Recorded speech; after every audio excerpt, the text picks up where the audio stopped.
जय श्री महाकाल। अब हमने जो है मध्य प्रदेश बोर्ड कक्षा 10 का मुख्य परीक्षा का 2025 का पेपर हल करे थे पहले भाग में इसके। तो वहां पर अपन जो है ये 18वें प्रश्न तक हल कर चुके थे।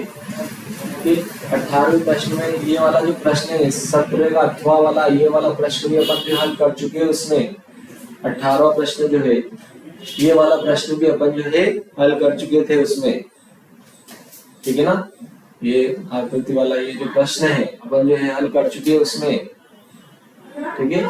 इसके बाद में अगला प्रश्न चलता है अपने, ठीक है। अगला प्रश्न देखो, इसके बाद में ये वाला प्रश्न भी जो है 18 नंबर का ये जो प्रश्न है वृत्त के बाह्य बिंदु से वृत्त पर खींची गई स्पर्श रेखाओं की लंबाई बराबर होती है। ये भी अपन सिद्ध कर चुके हैं। ये बहुत महत्वपूर्ण प्रश्न है और इस प्रश्न में अपन जो है थे, ये भी इसमें अंतिम भाग में थे।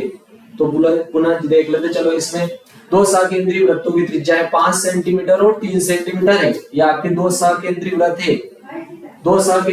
है जिनकी त्रिज्या 5 सेंटीमीटर और 3 सेंटीमीटर है। तो बोल रहा है बड़े वृत्त की उस जीवा की लंबाई ज्ञात कीजिए जो छोटे वृत्त को क्या करती है, स्पर्श करती है। तो चलो अपन देखते हैं ना, चलो अपन इसको अब देखते हैं। इसको छोटा कर देते हैं यहाँ पर ताकि अपने जो स्पेस मिल जाए। वो बोल रहा है दो सकेंद्रीय वृत्त है आपकी, ठीक है ना। दो सकेंद्रीय वृत्त है। इस प्रकार से यहाँ पर जो है ये एक ही केंद्र के दो वृत्त है, तो दो वृत्त बना लेते हैं अपन। दो सकेंद्रीय वृत्त है आपके यहाँ पर जो है दो सकेंद्रीय वृत्त है। ये एक वृत्त तो ये है और एक और वृत्त जो है आपके इस प्रकार से दो सकेंद्रीय वृत्त है।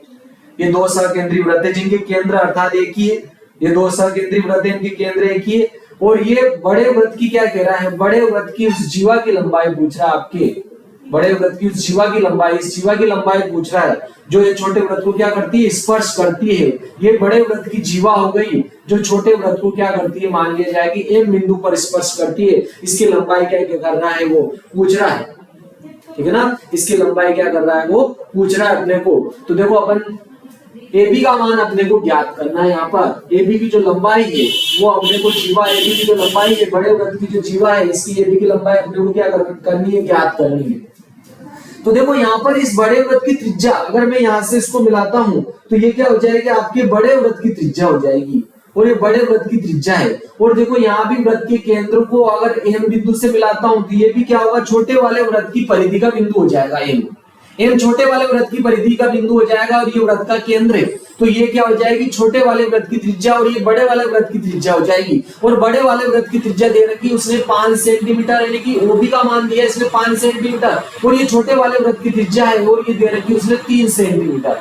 और यहाँ पर देखो ये आपकी त्रिज्या है, छोटे वाले वृत्त की त्रिज्या है और ये स्पर्श रेखा है। और स्पर्श रेखा और त्रिज्या दोनों परस्पर क्या होती है, लंब होती। तो यहाँ पर ये कोण क्या हो जाएगा, 90 डिग्री। और ये बड़े वाले वृत्त की क्या हो गई, आपके जीवा और ये वृत्त का केंद्र हो गया। अर्थात ये OM जो है इस जीवा पर लंब है। क्यों, क्योंकि आपके प्रमेय है वृत्त के केंद्र से जीवा पर डाला गया लंब जीवा को क्या करता है, समद्विभाजित करता है। तो आपकी ये क्या करेगा, इसको समद्विभाजित करेगा, ठीक है। वृत्त के केंद्र से जीवा पर डाला गया लंब जीवा को क्या करता है, समद्विभाजित करता है। तो चूंकि ये OM जो है AB पर लंब है, क्यों, क्योंकि ये आपके इस छोटे वाले वृत्त की त्रिज्या है और ये स्पर्श रेखा है और स्पर्श रेखा त्रिज्या पर लंब होते हैं। ये भी प्रमेय है आपके। तो ये लंब होगा तो बड़े वाले वृत्त में भी इसे OM जो है AB पर क्या होगा, लंब होगा। तो ये लंब क्या करेगा, इस जीवा को समद्विभाजित करेगा। तो आधे आधे दो भागों में बांटेगा। तो अपन ये आधा मान निकाल कर डबल कर देंगे तो जीवा का मान आ जाएगा। तो समकोण त्रिभुज अपन ने लिख दिया, समकोण त्रिभुज OMB में पाइथागोरस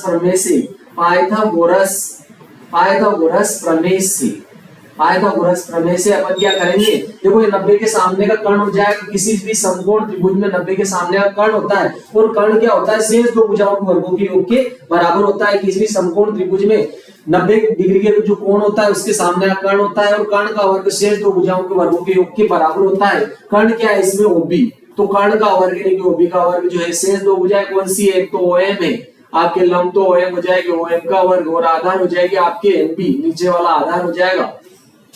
और देखो यहाँ पर OM का मान, OM क्या है, छोटे वाले वृत्त की त्रिज्या और ये दे रखी उसमें 3, तो 3 का स्क्वायर हो जाएगा। और MB का मान अब निकाल रहे हैं, MB का मान अपने को निकालना है। तो एबी का वर्ग ऐसे लिख दिया। और ओबी क्या है, देखो ये ओबी बड़े वाले वृत्त की त्रिज्या है और ये दे रखी उसने 5 सेंटीमीटर, ये दे रखी उसने 5 सेंटीमीटर, तो 5 का स्क्वायर हो जाएगा, ये 5 का स्क्वायर आपके 25 हो जाएगा, ये प्लस का इधर आएगा तो माइनस का हो जाएगा, 3 का स्क्वायर 9 हो जाएगा, इधर एमबी का स्क्वायर बच जाएगा, एमबी का वर्ग बच जाएगा। 25 में से 9 घटेंगे तो 16 हो जाएंगे, इधर आपके एमबी का इधर वर्ग घटाया, इधर वर्गमूल लगा दिया, तो यहाँ पर 16 का जो वर्गमूल है वो आपके 4 सेंटीमीटर आ जाएगा। तो एबी का मान 4 सेंटीमीटर आ गया। तो अपन ने कोई जीवा की लंबाई, जीवा एबी की लंबाई अपन निकाल लेते हैं। जीवा एबी बराबर आ जाएगा आपके, क्या हो जाएगा, इस एबी का डबल हो जाएगा, ठीक है ना। इस जीवा की आधी जीवा की लंबाई का 2 गुना हो जाएगा। 2 इंटू एबी का मान अपन ने 4 निकाला तो 4 गुना 8 सेंटीमीटर आ जाएगा। तो उसने पूछा था बड़े वृत्त की उस जीवा की लंबाई ज्ञात कीजिए जो छोटे वृत्त को स्पर्श करती है, तो इसका मान आ गया आपके 8 सेंटीमीटर। चलो अब अपन जो है अगला प्रश्न देखते हैं। इसी क्रम में अगला प्रश्न आ जाता है आपके, अगला प्रश्न आपके देखते हैं अपन। अगला प्रश्न क्या है, आपके 2 घन है इसमें, ठीक है ना, यहाँ पर 2 घन है, ये आपके जो है प्रश्न है, ठीक है। प्रश्न आपके देख लेते हैं एक बार। प्रश्न है आपके, ये आपके 2 घन है, ठीक है। 2 घन है, 3 अंक का प्रश्न है, इसमें 3 अंक दिए हुए, देखो यहाँ पे पीछे 3 अंकों का प्रश्न चालू है यहाँ से। तो देखो क्या कह रहा है, 2 घन जिनमें से प्रत्येक का आयतन जो है 64 घन सेंटीमीटर, 2 घन है जिनमें से प्रत्येक का आयतन 64 घन सेंटीमीटर है, के संलग्न फलकों को मिलाकर एक ठोस बनाया गया, एक ठोस बनाया गया, तो इससे प्राप्त घनाभ का पृष्ठीय क्षेत्रफल ज्ञात कीजिए, इससे प्राप्त घनाभ का पृष्ठीय क्षेत्रफल ज्ञात कीजिए। चलो अपन देखते हैं यहाँ पर। अब प्रश्न देख लिया अपन ने, तो क्या कह रहा है कि वो 2 घन है, ठीक है ना, 2 घन है, और क्या कह रहा है 2 घन है, ये इस प्रकार से यहाँ पर आपके जो है 2 घन है, ठीक है, 2 घन है। चलो अपन ऐसे ही बना लेते हैं। इस प्रकार से आपके जो 2 घन है यहाँ पर, ये 2 घन है,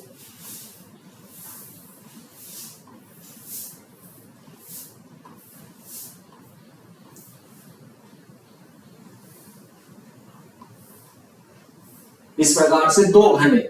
ये दोनों घनों का जो आयतन है 64 घन सेंटीमीटर है, दोनों घनों का जो आयतन है 64 घन सेंटीमीटर है। 64 घन सेंटीमीटर के 2 घन है, इन दोनों को एक संलग्न फलकों के द्वारा जोड़ दिया और इस प्रकार से ठोस बनाया उन्होंने।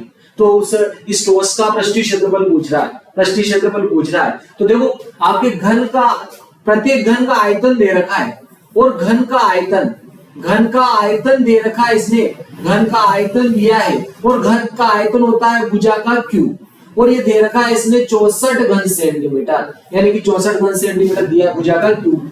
घन का आयतन क्या होता है, भुजा का क्यूब होता है। घन का आयतन दे रखा 64 घन सेंटीमीटर, तो ये a का क्यूब तो अपन ने ऐसे लिखा, लेकिन 64 को अपन क्या लिखेंगे, 4 का क्यूब लिख देंगे। तो देखो यहाँ पर ये घातें बराबर है, तो आधार भी बराबर होगा, तो आपकी भुजा का मान आ जाएगा आपके 4 सेंटीमीटर। 4 सेंटीमीटर के आ जाएगा आपके यहाँ पर भुजा का मान आ जाएगा। प्रत्येक घन की जो भुजा होगी वो 4-4 सेंटीमीटर हो जाएगी। आपके प्रत्येक घन की जो भुजा होगी वो 4-4 सेंटीमीटर हो जाएगी, यानी कि यहाँ से यहाँ तक भी ये 4 सेंटीमीटर होगा आपके, और ये यहाँ से यहाँ तक भी 4 सेंटीमीटर हो जाए, क्योंकि ये इसकी भुजा है। लेकिन देखो ये भी घन है और ये भी घन है, तो इसकी भी लंबाई चौड़ाई ऊंचाई, इसकी भी लंबाई चौड़ाई ऊंचाई क्या होगी, बराबर। लेकिन जब ये घनाभ बनेगा तो केवल इसकी लंबाई बढ़ जाएगी, चौड़ाई और ऊंचाई सेम रहेगी। तो प्राप्त घनाभ के लिए अब अपन जो है प्राप्त घनाभ के लिए इन दोनों से ये जो घनाभ बना, प्राप्त घनाभ के लिए, प्राप्त घनाभ के लिए, प्राप्त घनाभ के लिए, प्राप्त घनाभ के लिए लंबाई जो है वो क्या हो जाएगी, 4 + 4 यानी कि 8 सेंटीमीटर हो जाएगी आपके। चौड़ाई तो सेम वही रहेगी जो पहले थी, और ऊंचाई भी वही रहेगी 4 सेंटीमीटर, लेकिन आपकी लंबाई जो है वो 8 सेंटीमीटर हो जाएगी। तो चलो अपन जो है प्राप्त घनाभ का पृष्ठीय क्षेत्रफल लिखते हैं। वो बोल रहा है प्राप्त घनाभ का पृष्ठीय क्षेत्रफल ज्ञात कीजिए। तो पृष्ठीय क्षेत्रफल जो आपको घनाभ प्राप्त हो रहा है उसका पृष्ठीय क्षेत्रफल को ऐसे लिखते हैं। तो ये हो जाएगा 2 आपके लंबाई गुणा चौड़ाई प्लस चौड़ाई गुणा ऊंचाई प्लस ऊंचाई गुणा लंबाई, या आपके घनाभ का पृष्ठीय क्षेत्रफल का सूत्र होता है। तो इसमें मान रख देते हैं, तो प्राप्त घनाभ का संपूर्ण पृष्ठीय क्षेत्रफल आ जाएगा 2। लंबाई का मान अभी यार निकाला अपन ने 8, चौड़ाई का मान 4, ऊंचाई का 4। तो अपन ने लंबाई की जगह 8 लिख दिया, 8 गुना 4 हो जाएगा, प्लस यहाँ पे चौड़ाई गुना ऊंचाई, दोनों 4 4 है, तो 4 गुना 4, प्लस फिर हो जाएगा ऊंचाई 4 है, जबकि लंबाई उसकी 8 है, तो 4 गुना 8 हो जाएगा। तो चलो अपन इसको हल करते हैं। 2 8 चौक 32 प्लस 4 चौक 16 प्लस 8 चौक 32, तो ये हो जाएगा आपके 2 32 दूना 64 और 16 80 हो जाएंगे, आपके 80 हो जाएंगे। तो अपन गुना करेंगे 8 दूनी 16, यानी कि आपकी हो जाएगा 160 सेंटीमीटर वर्ग। प्राप्त घनाभ का पृष्ठीय क्षेत्रफल, अतः प्राप्त घनाभ का पृष्ठीय क्षेत्रफल, प्राप्त घनाभ का पृष्ठीय क्षेत्रफल जो है, प्राप्त घनाभ का पृष्ठीय क्षेत्रफल 160 सेंटीमीटर वर्ग होगा, 160 वर्ग सेंटीमीटर होगा। चलो अब अपन अगला प्रश्न देखते हैं। इसमें अगला प्रश्न आपके जो है, चलो अगला प्रश्न देखते हैं। इसमें अगला प्रश्न क्या है, अगला प्रश्न देखते हैं अपन इसमें। अगला प्रश्न इसके जो है 19वां प्रश्न का अथवा वाला, 19वां प्रश्न जो है इसका अथवा वाला क्या कह रहा है, वो एक जूस बेचने वाला अपने ग्राहकों को आकृति में दर्शाए अनुसार, यहाँ पर आकृति दर्शाई गई है, देखो ये आकृति में दर्शाए अनुसार, ये आकृति दर्शा रखी है इसमें, आकृति में दर्शाए अनुसार गिलासों से जूस देता है। बेलनाकार गिलास का आंतरिक व्यास दे दिया इसने, देखो आंतरिक व्यास दिया है और व्यास का आधा क्या होता है, त्रिज्या। व्यास से अपन आधा कर लिए तो 5 का आधा यानी कि क्या हो जाएगा 2.5 सेंटीमीटर आ जाएगा। इसकी जो है त्रिज्या जो है 2.5 सेंटीमीटर आ गई। और वो क्या कह रहा है, इसकी जो ऊंचाई है, वो गिलास की जो ऊंचाई है वो 10 सेंटीमीटर दे दी, 10 सेंटीमीटर दे रखी है इसने। गिलास की ऊंचाई जो है क्या कह रहा, वो गिलास का आंतरिक व्यास 5 सेंटीमीटर, परंतु गिलास के निचले आधार तली में एक उभरा हुआ अर्ध गोला है। ये उभरा हुआ क्या है, आधा गोला है, उभरा हुआ है, अंदर से ऊपर उठा हुआ है, अर्ध गोला है। क्या कह रहा है, उभरा हुआ जो है अर्ध गोला था, जिससे गिलास की धारिता कम हो जाती, धारिता कम हो जाएगी, कम जूस आएगा इसमें। अर्ध गोले के आयतन के बराबर यदि एक गिलास की ऊंचाई 10 सेंटीमीटर है, तो गिलास की आभासी धारिता यानी कि जो अपने को बाहर से दिख रहा है यार इतना भरा हुआ है तो जूस से, लेकिन ये अर्ध गोला के आयतन के बराबर जूस क्या हो जाएगा, कम। तो बोल रहा है उसकी आभासी धारिता तथा उसकी वास्तविक धारिता ज्ञात कीजिए। अब अपने को इसकी आभासी धारिता कितनी होगी और इसकी वास्तविक धारिता कितनी होगी, दोनों गणना करते हैं अपन। चलो देखिए ये आपके जो है जूस बेचने वाला गिलास है आपके यहाँ पर, ये गिलास अपन ने यहाँ पर बना दिया, 10 सेंटीमीटर ऊंचाई है इसकी गिलास की। इस गिलास की जो ऊंचाई है वो आपके 10 सेंटीमीटर दे दी इसने, ठीक है। गिलास की जो ऊंचाई है पूरी ये 10 सेंटीमीटर है, और इसमें जो यहाँ पर उभरा हुआ जो है अर्ध गोलाकार भाग है, इस प्रकार से अर्ध गोलाकार भाग है। तो और इसकी जो त्रिज्या अपन निकाल चुके हैं 5/2 सेंटीमीटर, इसकी जो त्रिज्या है, त्रिज्या का मान दे रखा है इसने 5/2, क्योंकि व्यास का आधा करके अपन ने 5/2 निकाल लिया था, जो कि 2.5 सेंटीमीटर होता है, तो ये निकाल लिया अपन ने। चलो पाई का मान भी दे रखा है इसने 3.14। तो बोल रहा है इसकी आभासी धारिता और वास्तविक धारिता ज्ञात कीजिए। तो देखो वास्तविक धारिता, आभासी धारिता यानी कि जो आभास हो रही है बाहर से, वो तो क्या होगी, इस बेलन के आयतन के बराबर, और बेलन का आयतन होता है पाई आर वर्ग h। तो चलो अपन लिख देते पहले आभासी धारिता, आभासी धारिता, धारिता किसकी बोलो, बेलनाकार गिलास की, बेलनाकार गिलास की आभासी धारिता, ठीक है। क्या हो जाएगी, जो बेलन की होगी और बेलन की धारिता होती पाई आर वर्ग h, जो उसका आयतन होता है, बेलन का जो आयतन होता है वो उसकी धारिता होगी, अंदर कितना जो है जूस आएगा उसमें, वही क्या हो जाएगी इसकी धारिता, आभासी धारिता, जो बाहर से आभास होगी। और पाई का मान 3.14 अपने को दिया गया है, आर का मान अपन निकाल चुके 2.5 का स्क्वायर हो जाएगा, और h का मान 10 हो जाएगा। तो चलो अब अपन इसको हल करते हैं। तो अपन इसको हल करेंगे तो देखो यहाँ पर 3.14 तो अपन ने ऐसे लिखा पाई का मान, और 2.5 का वर्ग हो जाएगा आपके 6.25 गुणा 10। तो चलो अपन इसका गुणा करना है, तो अपन क्या करते हैं 3.14 में 6.25 का जो है 6.25 का गुणा करते हैं, पहले 5 से किया, 5 जो 20 की शून्य हासिल 2 हो जाएगा, 5 और 5 और 2 7, 5 3 15 हो जाएगा। 2 से किया 14 दूना 28 और 2 दिया 6। फिर अपन ने 6 से किया, 6 चौक 24 के 4 हासिल 2, 6 कम 6 और 2 8, 6 3 18। तो ये मान आया 0, 7 7 14 15 की 5 हासिल 1 हो गया, 5 5 10 2 12 की 2 हासिल 1 हो गया आपके, 8 6 14 15 और एक हासिल का था 16 और ये 8 हो गया।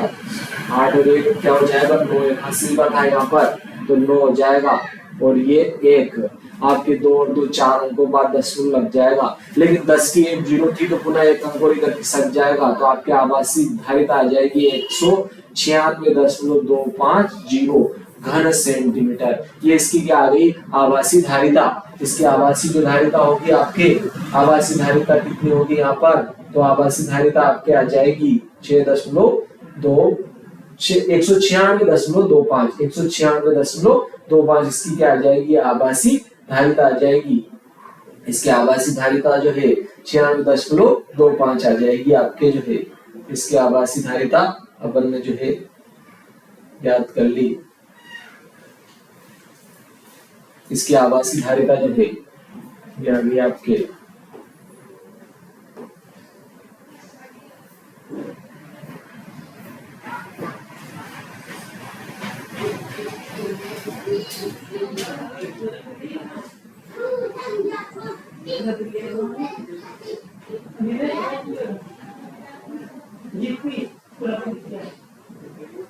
देखो यहाँ पर अपन जो है गणना जो है चेक कर लेते हैं एक बार, गणना सही करिए अपन ने। 1 मिनट, देखो अपने जो है यहाँ पर जो है कैलकुलेटर से एक बार मान जो है पाई का मान आया था 3.14, तो ये था आपके इंटू आपके 6.25 6.25, तो बिल्कुल सही आया आपके मान जो है ये मान बिल्कुल सही आ गया आपके। चलो आगे देखते हैं अपन। देखो ये आपके आभासी धारिता आ गई 196.25। अब वो बोल रहा है वास्तविक धारिता पूछी इसने, तो देखो वास्तविक धारिता निकालते हैं। अब इसकी जो है बेलनाकार गिलास की वास्तविक धारिता, गिलास की वास्तविक धारिता, गिलास की वास्तविक धारिता, वास्तविक धारिता, गिलास की वास्तविक धारिता। तो देखो अपन क्या करेंगे, ये जो बेलनाकार गिलास के आयतन में से इस अर्धगोले का आयतन क्या करेंगे, घटा देंगे। तो बेलन का संपूर्ण आयतन पाई आर वर्ग एच होता है, इसमें से क्या करें, अर्धगोले का आयतन घटा देते हैं। पूरे गोले का आयतन होता है 4/3 पाई आर क्यूब, तो आधे गोले का हो जाएगा 2/3 पाई आर क्यूब। तो ये इसमें से अपन क्या करते हैं, माइनस कर देते हैं, तो अपने क्या आ जाएगा, इसकी वास्तविक धारिता आ जाएगी। तो देखो दोनों में से अपन जो है पाई आर वर्ग इसमें भी, पाई आर वर्ग इसमें भी, दोनों में से अपन ने पाई आर वर्ग जो है कॉमन ले लिया, पाई आर वर्ग कॉमन ले लिया। यहाँ क्या बचेगा, एच माइनस यहाँ बच जाएगा आपकी 1/3 और पाई, 1/3 और पाई, क्योंकि आर का स्क्वायर बाहर कॉमन ले लिया। तो चलो अब अपन जो है इसका मान रखते हैं, तो इसकी क्या आ जाएगी, आपके वास्तविक धारिता आ जाएगी। पाई का मान उसने दिया है 3.14, आर का मान जो है, ये भी आर का मान भी अपने को दे रखा था इसने, आर का मान जो दिया था अपन ने निकाला था 2.5 था, इसका स्क्वायर हो जाएगा। एच का मान गिलास की ऊंचाई 10 सेंटीमीटर थी, 1/3 ऐसे लिखा, आर का मान पुनः लिखा 2.5 लिख दिया अपन ने, ठीक है। चलो तो ये अपन ने 3.14 तो ऐसे लिखा और 2.5 भी ऐसे लिख दिया। इसका वर्ग भी अपन निकाल चुके हैं, ठीक है, 6.25 था। तो ये 10, यहाँ अपन 3 लघुत्तम ले लेते हैं, ये 3 अपन ने जो है लघुत्तम ले लिए, तो इधर गुणा करें 10 दिया 30 माइनस 2.5 हो जाएगा। चलो अब अपन हल करते हैं इसको, तो क्या 3.14 गुणा 6.25, यहाँ अपन 30 में से इसको माइनस कर लेते हैं। 30 में से अपन ने 2.5 माइनस किया, 10 में से 5 गया 5, इधर 9 में से 2 गया 7 और यहाँ 2, तो आपकी ये मान आया 27.5। और देखो 3.14 और 6.25, 3.14 और 6.25 का अपन गुणा कर चुके हैं, इसमें 27.5 का और जो है गुणा कर लेते हैं। 27.5 का और गुना कर लेते हैं इसमें, 27.5 का और गुना करेंगे तो यह आपके मान आ जाएगा 539.6875 घन सेंटीमीटर। तो यहाँ वाली संख्या अगर 5 से बड़ी होती है तो इधर अपन एक बढ़ा लेते हैं, तो ये आपके मान आ जाएगा 539.69 घन सेंटीमीटर। ये इसकी वास्तविक धारिता आएगी। देखो अपन पहले जो है ये मान निकाल चुके थे, ये वाला जो मान है अपन पहले निकाल चुके थे, इन दोनों का गुणा, देखो यहाँ पर ऊपर निकाला था, इन दोनों का गुणा था, ठीक है, इन दोनों का गुणा था, तो अपन यहाँ पर निकाल चुके हैं 196.25 था। इन दोनों का जो गुणा था वो 196.25 था। इसमें अपन ने क्या किया, बस 27.5 का और गुणा कर दिया, तो 5 से गया 25 के 5 हासिल आपके 2 हो जाएगा, 5 गुना 10 और 2 12 की 2 हासिल 1 हो जाएगा, 5 छंग 30 और 1 31 का 1 हासिल 3 हो जाएगा, 5 45 और 46 47 48 के 8 हासिल 4 हो जाएगा, 5 और 5 और 4 9 हो जाएगा। पुनः अपन ने 7 से किया, 7 5 35 के 5 हासिल 3 हो जाएगा, 7 2 14 15 16 17 की 7 हासिल 1 हो जाएगा। फिर अपन ने चलो अपन ने गुणा कर लिया कैलकुलेटर से, ठीक है, चलो कर लेते हैं, कोई बात नहीं। 7 5 35 के 5 हासिल 3, 7 2 14 15 16 17 की 7 हासिल 1,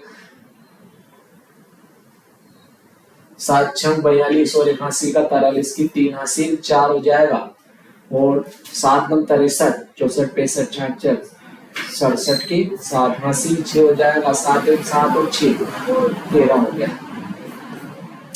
पुनः अपन जो है 2 से करेंगे तो आपके 25 गुना 50 और 2 छंग 12 की 2 हासिल 1 हो जाएगा, 2 छंग 12 की 2 हासिल 1 हो जाएगा, 19 गुना 38 और 1 39 हो गया आपके।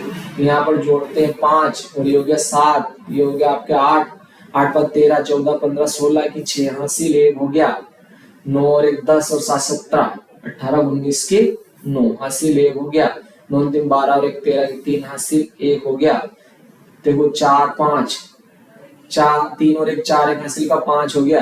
देखो 2 और 1 3 3 अंकों के बाद दशमलव लगा देंगे ये, ठीक है, 3 अंकों के बाद अपन ने दशमलव लगाया, एक यहाँ पर 0 भी थी आपके ना, तो आपके ये दशमलव यहाँ से हटके यहाँ आ जाएगा, तो 539.96 आ जाएगा। यहाँ क्या है, ये आपको 5 से बड़ा होता है तो इधर 1 बढ़ा के लिख देंगे तो ये आ जाएगा आपके जो है, ये आपके क्या आ गई, इसकी जो है ये जो अपने को ठोस मिला था इसकी जो है वास्तविक धारिता आ गई।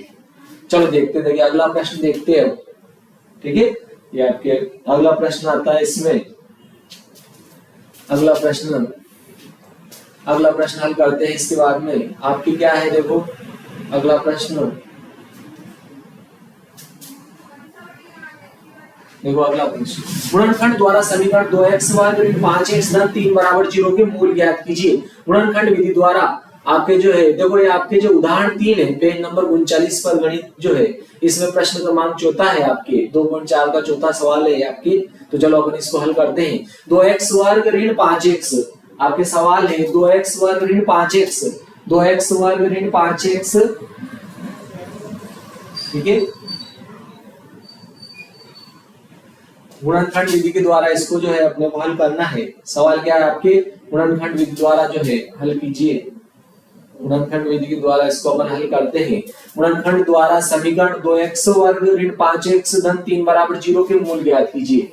क्या आपके 2x वर्ग ऋण 5x धन 3 बराबर 0 के अपने को क्या कह रहा है, मूल ज्ञात कीजिए। मूल जो है इसके मूल जो है अपने को गुणनखंड विधि से ज्ञात करना है। तो चलो जो है गुणनखंड विधि, ये आपके 20वां सवाल 20वां प्रश्न था पेपर का, वार्षिक परीक्षा पेपर का जो है 20वां था। चलो गुणनखंड विधि द्वारा जो इसके मूल निकालते हैं, अपन मूल निकालना है। देखो वैसे वर्ग समीकरण है, वर्ग समीकरण के 2 मूल होते हैं, ठीक है, रेखीय समीकरण के 1 होते हैं, त्रिघात समीकरण के 3 मूल होते हैं। तो अपन गुणनखंड करके जो है इसके मूल निकालते हैं। तो देखो बीच में यहाँ पर -5 है, -5 के ऐसे 2 टुकड़े करना है जिनका गुणा करें तो इन दोनों के गुणा के बराबर आए। यहाँ तो कितने 2 है और यहाँ कितने 3 है, दोनों गुना 3 गुना 6 हो रहा है।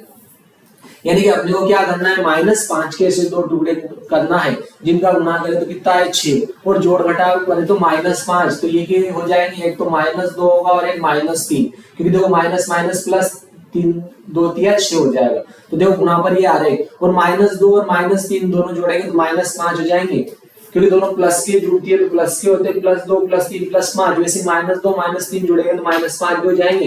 तो ये दोनों टुकड़े जो है -5 के थे, तो -5 की जगह लिख देते हैं, -5 के साथ x भी था तो दोनों टुकड़ों के साथ x भी लिख देंगे, तो एक आ जाएगा आपके -2x, एक -3x और एक +3 बराबर 0, और ये 2x वर्ग अपन ने लिख दिए ऐसे वैसे। अब अपन क्या करेंगे, 2 के युग्म बनाकर कॉमन लेंगे, 2 के युग्म बनाकर उभयनिष्ठ संख्या को क्या करेंगे, कॉमन लेंगे। तो यहाँ देखो 2 है, यहाँ भी 2 है, दोनों में से 2 कॉमन ले लिया, x यहाँ x² जब किया x है तो x भी कॉमन ले लिया, 2 कॉमन गया, x² में से 1x गया, 1x बचेगा माइनस, यहाँ से देखो 2x पूरा ही गया तो यहाँ कितना बचेगा 1।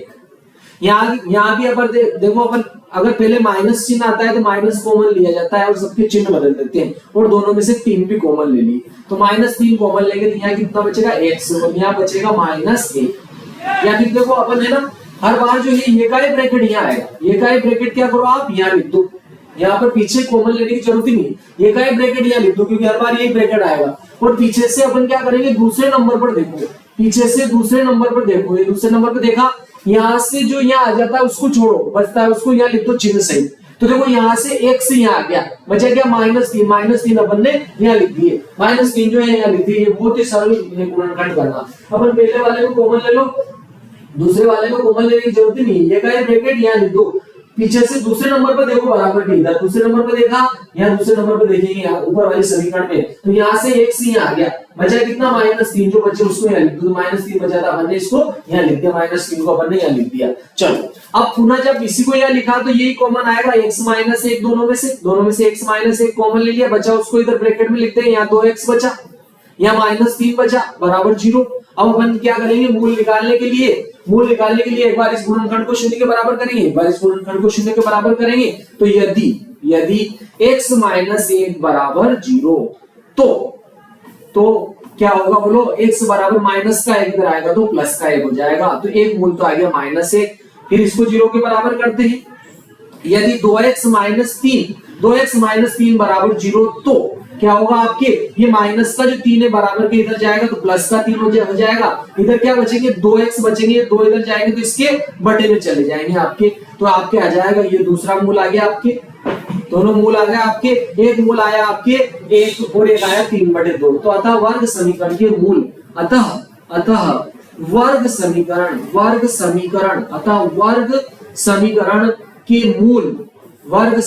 के मूल 1 तथा 3/2 होंगे, 1 तथा 3/2 होंगे। या आपके वर्ग समीकरण के 2 मूल आ गए आपके, ये आपके 20वां सवाल था। चलो अब इसके अथवा वाला देखते हैं, ठीक है। आप स्क्रीनशॉट लेना चाहे स्क्रीनशॉट ले सकते हो, वीडियो को रोक कर भी ले सकते हो।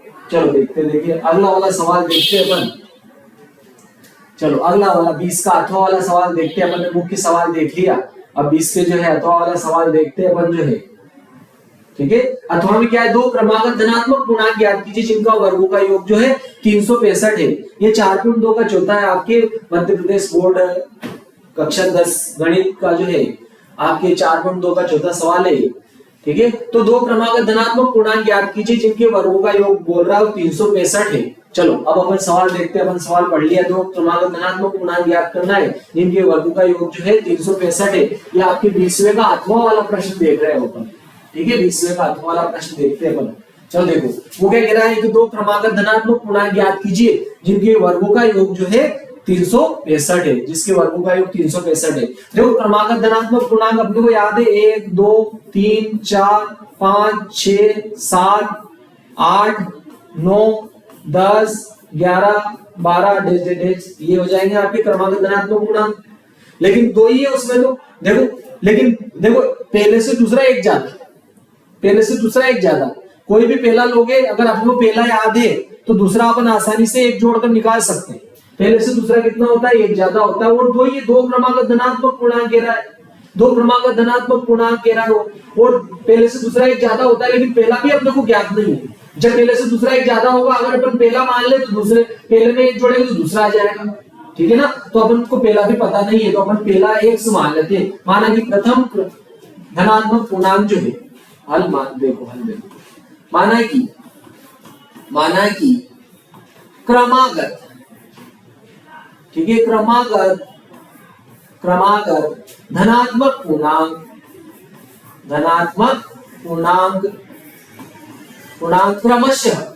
क्रमशः यानी कि एक के बाद एक, फिर x तथा x प्लस एक है। अगर पहला x होगा तो दूसरा इससे एक ज्यादा होगा, क्योंकि क्रमागत धनात्मक पूर्णांक जो है एक ज्यादा होते हैं। क्रम से तो पहले से दूसरा जो है एक ज्यादा होता है। तो पहला अपने को याद नहीं था तो पहला x मान लिया, जब पहला x आ गया तो उसमें एक जोड़ेंगे तो दूसरा आ जाएगा, तो एक x हो गया और एक x प्लस एक हो गया। तो ये आपके x और x प्लस एक दो क्रमागत धनात्मक पूर्णांक आ गए। अब वो क्या कह रहा है कि इनके वर्गों का योग, यानी वर्ग करके जोड़े तो वर्गों का योग हो जाएगा। वर्गों का योग दे रहा हूं 365 है। इनके वर्गों का योग जो है वो कितना है, 365 है। तो चलो अब तो अपन इसको हल करके जो है अपन क्या करते हैं, क्रमागत धनात्मक पूर्णांक ज्ञात कर लेते हैं। तो देखो इसको अपन जो है सर्व समीकरण के प्रयोग से हल कर लेते हैं। सर्व समीकरण आप जो है a प्लस बी के वर्ग वाली सर्व समीकरण जानते हो, ये होती है a वर्ग धन 2ab धन b का वर्ग। इसको इससे जो है x प्लस 1 के वर्ग को हल कर लेते हैं, ठीक है ना। x प्लस 1 का वर्ग, a की जगह x b की जगह 1 लिखेंगे तो a की जगह x लिख दिया वर्ग प्लस 2, a की जगह x लिख दिया, b की जगह 1 लिखा प्लस, फिर b की जगह 1 लिख दिया, 1 का वर्ग हो जाएगा। तो इसका मान जो है आपके, इसका मान अपन यहाँ रखते हैं, ये x वर्ग अपन ने ऐसे लिखा प्लस इसका मान अपन ने ये निकाला, क्या निकाला, x वर्ग धन 2x हो जाएगा, 2 का गुना 1 होगा 2x हो जाएगा और 1 का वर्ग 1। तो आपके ये मान आ जाएगा x वर्ग प्लस 2x प्लस 1 हो जाएगा, ये हो जाएगा आपके। और ये प्लस के 365 इधर आएंगे तो माइनस के 365 हो जाएंगे, बराबर क्या बचेगा आपके 0। चलो ये 1x वर्ग और 1x वर्ग 2x वर्ग हो जाएंगे, ये अपन जोड़ेंगे तो 2x वर्ग हो जाएगा प्लस ये 2x लिखा अपन ने, 2x लिखा।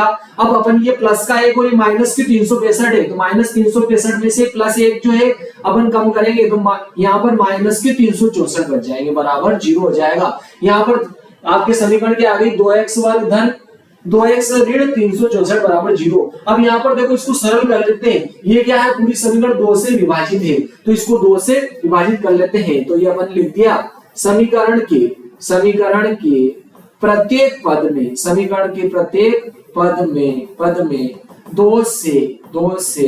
2 से क्या कर देते हैं अपन, भाग देने पर समीकरण के प्रत्येक पद में 2 से भाग देने पर, तो देखो अपन क्या करेंगे, इस 2x वर्ग में भी 2 से भाग दे देंगे, 2x में भी 2 से भाग दे देंगे, 364 में भी 2 से भाग दे देंगे। तो ये सबको अपन ने क्या किया, 2 से भाग दे दिया सरल करने के लिए। 2x वर्ग में भी 2 का भाग दे दिया, 2x में भी 2 का भाग दे दिया और माइनस 364 में भी 2 का भाग दे दिया। तो यहाँ 2 से 2 कट जाएगा, क्या बचेगा, x वर्ग।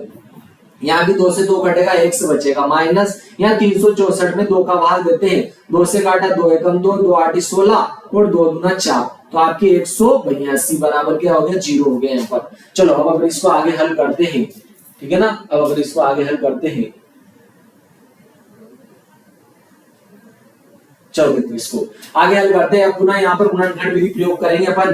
तो यहाँ देखो प्लस 1 के बीच में जो है x का गुणांक क्या है, प्लस 1 है, बीच में x का गुणांक, और दोनों अगल बगल वाली जो गुणांक है, यहाँ पर अचर राशि माइनस 182 है जबकि x वर्ग का गुणांक 1 है। तो 1 और अचर राशि दोनों का गुणनफल आता है आपके धन ऋण 182।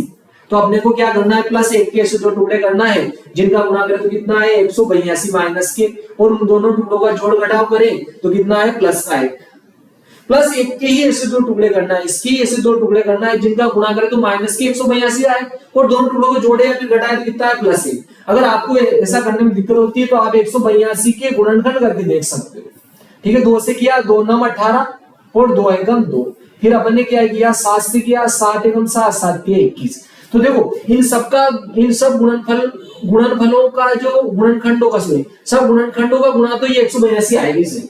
अब अपने को क्या करना है, इन गुणनखंडों को जोड़ घटाव करके देखना है, जहां भी प्लस 1 आता है वही क्या होंगे आपके गुणनखंड। तो देखो यहाँ पर 2 साथी 14 हो रहा है, और 14 और 13, देखो 14 और 13, अगर 14 में से 13 घटाओगे तो 1 बच जाएगा, ठीक है ना। तो ये आपके गुणनखंड हो जाएंगे, ठीक है। इनका गुणनफल तो 182 आएगा सही। तो आपके एक तो क्या हो जाएगा 14 और एक -13 कर लिया, ताकि देखो धन ऋण ऋण भी हो जाएगा और 182 आ जाएगा।